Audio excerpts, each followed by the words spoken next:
Hello there and welcome to the channel. I'm Dr. Tom Pepper, and in this video I'm going to be analysing Steven Crowder's recent video, Voter ID is Racist, Change My Mind.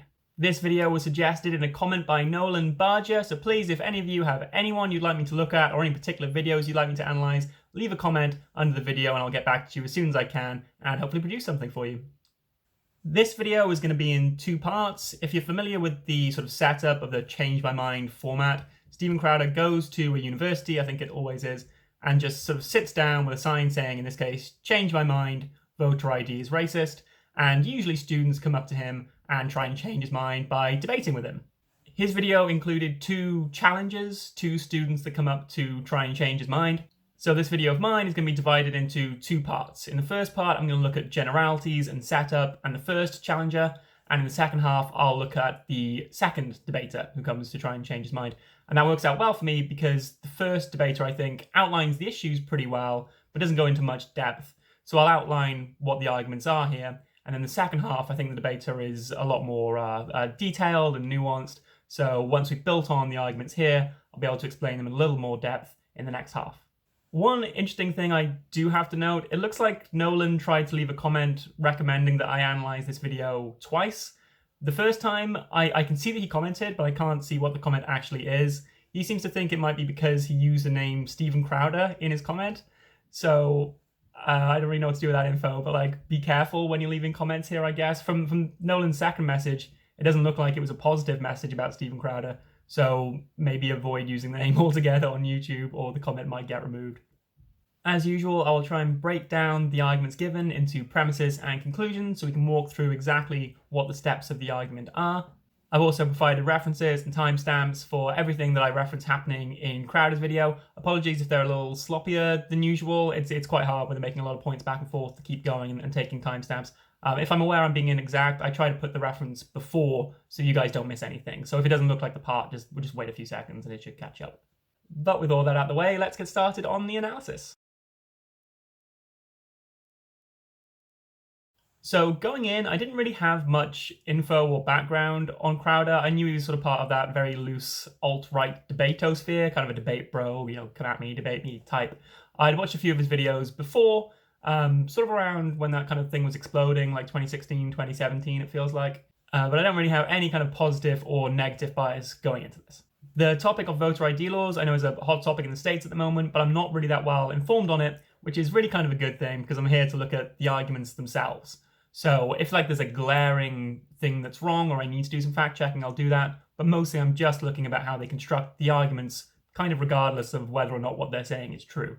The first thing I want to say on the setup is I can't really decide if I like it or not. On the one hand, I do really like the idea of Crowder going to, colleges where people he assumes will be more left-wing. Like he deliberately goes to people he will disagree with and, openly says, come and change my mind. It's a very open forum where you can just go and sit with him and talk back and forth. And I know that the thinking might be, well, his mind is never going to actually change. He already knows what he believes, and he's just worked up a bunch of counter-arguments to put down anything that sounds reasonable, so he can just never change. But there is more chance, though, of him changing his mind than, someone who doesn't do this. I mean, there is a chance that by engaging with people whose views you don't share, even if you have no intention of changing your mind might actually change and some good might come of it.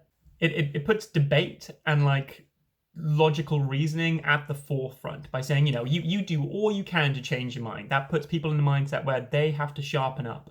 They have to think, well, what can I do to try and defeat this seemingly implacable opponent? And if they lose, maybe they'll go away and sharpen up their own views and refine what they've said before because they work out the weaknesses in their arguments. So I really like that aspect.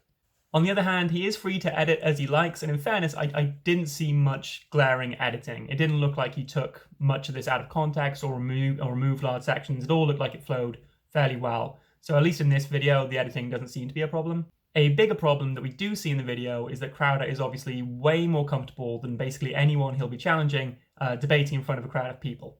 This gives him a huge edge because if his opponent is nervous or just doesn't really want to commit to their ideas, Crowder can just push in. Like Crowder's not going to lose confidence. He's not going to wobble. So it is a one-sided affair, essentially. I think that the format might work. I guess a university maybe could just set it up and just instead of having one pro debater, just set out tables. I mean, it's quite divisive to say you're on this side, you're on that side. But just like say it's like an exchange of ideas fair, and there are tables. It's like speed dating, except arguing, where you just sit and have a conversation with someone you disagree with and see if you change each other's mind. I like the format in general, but Crowder in particular being the pro is a problem. The other thing I like is that Crowder does provide references, and sometimes these are just like a URL that comes up at the bottom of the screen that isn't that helpful. But in the description, there is a link to like all his references, his sources. I like this. It's good scholarly work. You should back up what you're saying with sources, especially when he's as stats reliant as Crowder is. He often just vomits stats at people. So it is good to know that you can follow up if they're there. But I do worry that him doing this, a lot of the time masks the time that he doesn't do it. So for instance, at one time, he makes a statement like, oh, only white liberal women believe that. And then he backs that up by saying, studies have shown the majority of people who believe that or something are white liberal women. And I went to his description and I followed the link and I could not find any study backing that one up. So I don't know where he got that from. The problem then is that for any viewer, if they start to see him reference a lot of the time, they might just think, well, he probably has a reference for that, even when he doesn't necessarily. So good work in general, but be aware you need to back up everything you're saying, or mistakes like that are bound to happen. Aside from being a pro debater, Crowder is kind of intimidating, I would say. He leans forward, especially with the first guy, which I'll get into. He stares quite intently. He's a pretty big, muscular guy. So all of that looks like a fairly deliberate intimidation tactic. I found that with the first debater, who I'll focus on here, I thought Crowder came across pretty well. I think he could have been bullying and cruel, and outside of a couple of instances where he was obviously trying to make the debater uncomfortable, I didn't think he went as hard as he could have done. So for this first challenge at least, I quite liked his attitude. I thought he came across reasonably well for the first debater. Getting on to the specifics of this video itself, I don't like the title, which I'll call the thesis, the whole opposing voter ID is racist.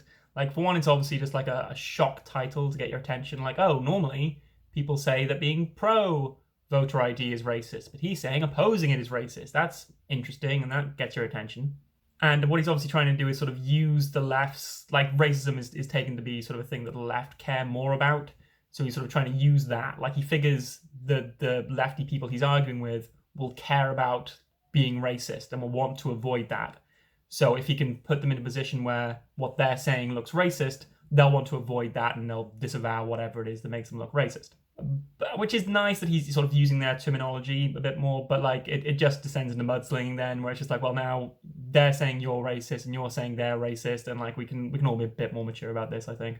Early on, we get some sort of seasoning, just some sort of like general mockery of his opponents just to warm you up. This only goes on for about 2 minutes, so it's not too bad, but it is undoubtedly just ad hominems. He says something like, let's see what all these white privileged lefties have to say, which again, you're just playing their game, you're just playing identity politics, you're just playing the racial game. It shouldn't matter. What they're saying should matter. There's also a really bizarre bit in this opening sequence where like the camera zooms in on some guy's hoodie, and it like says tax the rich, AOC. Like that's it. It's a black hoodie, it says tax the rich. It's obviously an AOC hoodie. And it's like, is that the craziest thing you could find to draw attention to? A man suggesting you tax rich people, maybe even more than poor people. And then we get a few clips of some white people saying why they think voter ID is racist. And then like 2 non-white people arguing why they like voter ID, which totally proves his point, I guess. Like, again, it's just more identity politics. He just wants your attention constantly drawn to the race of the person making the argument and not what they're saying, and that isn't healthy for debate.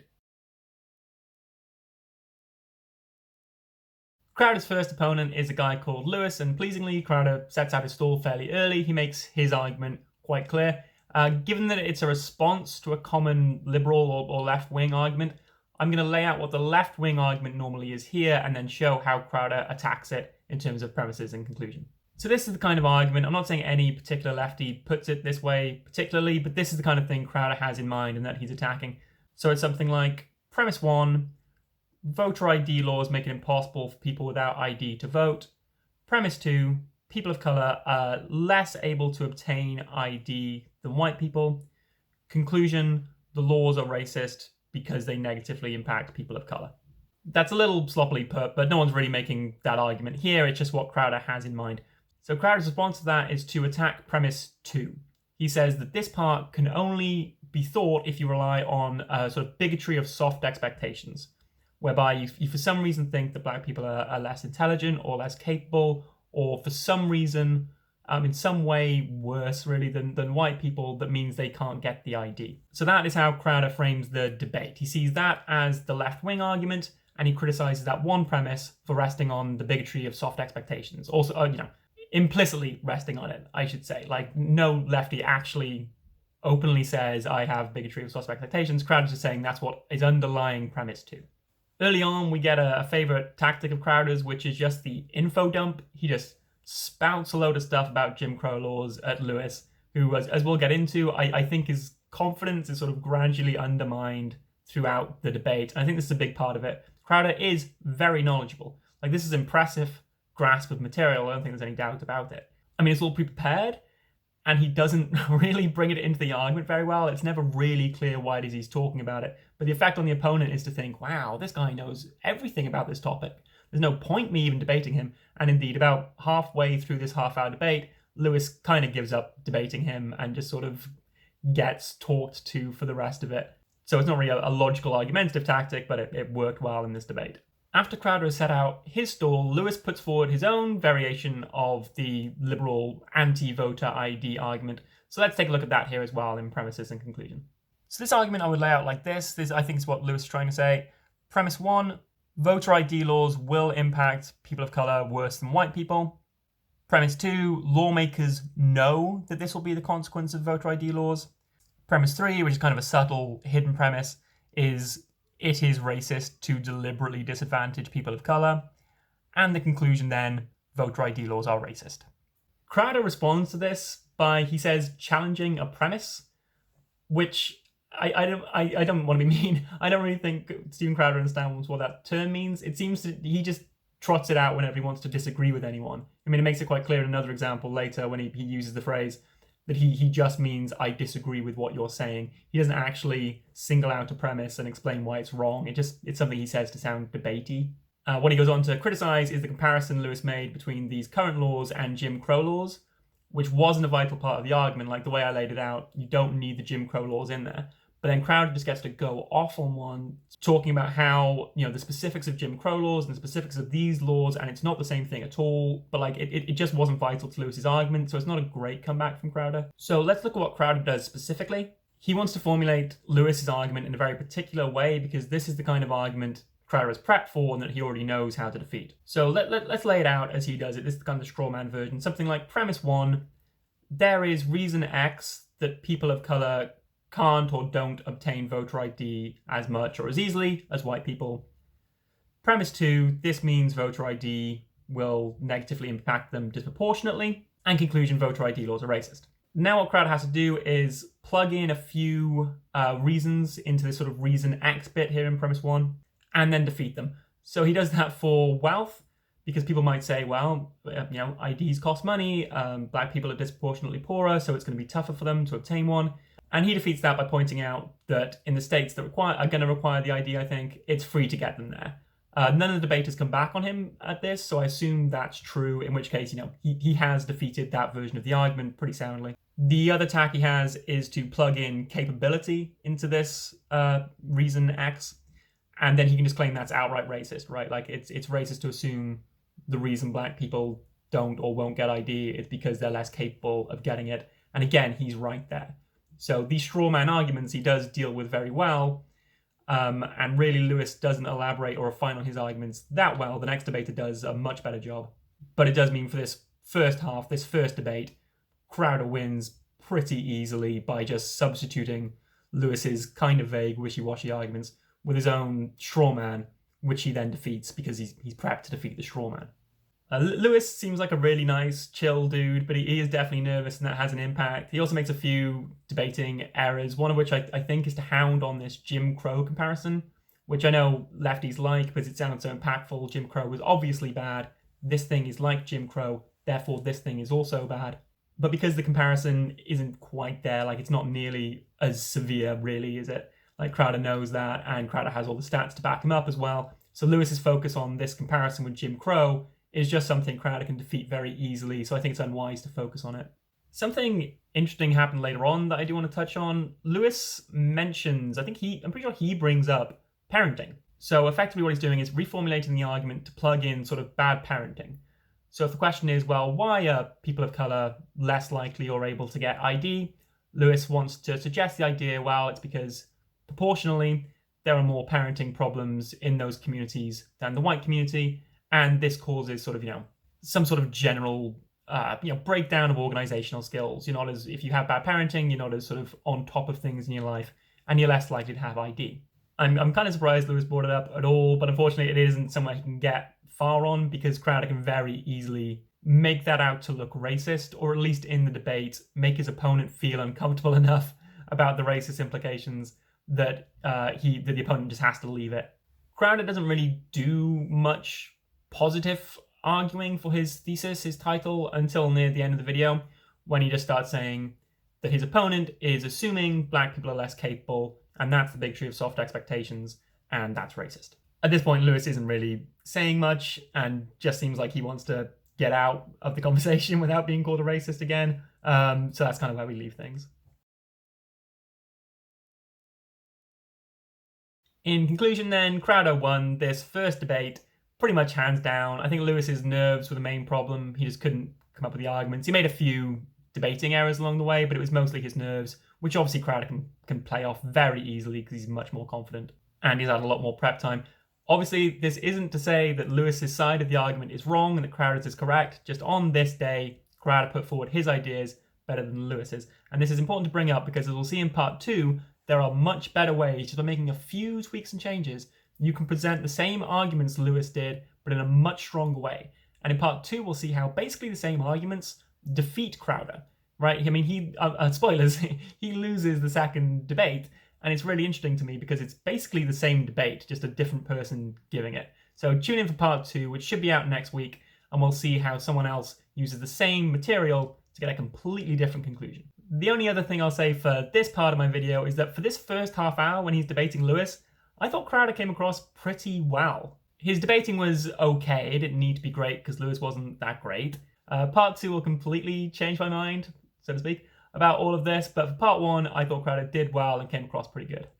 Comparing him to my other favourite, of course, Vaush, there's this old saying that the left look for traitors, the right look for converts, and that definitely seemed true in this first half. Like, I know it's rich coming from me because I'm a lefty who mostly makes videos complaining about other lefties, but like Crowder looked like he wanted to persuade, and I thought was quite persuasive. He didn't come across like a horrible human being, which is often half the battle. Thank you for watching, and thank you very much Nolan Barger for the suggestion. I had a blast making this video, it's been a lot of fun. If any of you have any suggestions for stuff you'd like me to analyse, particular videos, or just debaters, anyone really in the sort of social, political, YouTube sphere you'd like me to look at, very happy to do that. Also, anything you'd like to expand on, anything you'd like to add, anything you'd like to criticise me for saying, if you think I've made an error, just comment below. I really do try and get back to all my comments in time. Leave a like if you like the video, share it with a friend if you think they'd like it, and subscribe to the channel for regular updates. Until next time, have a good one. Bye.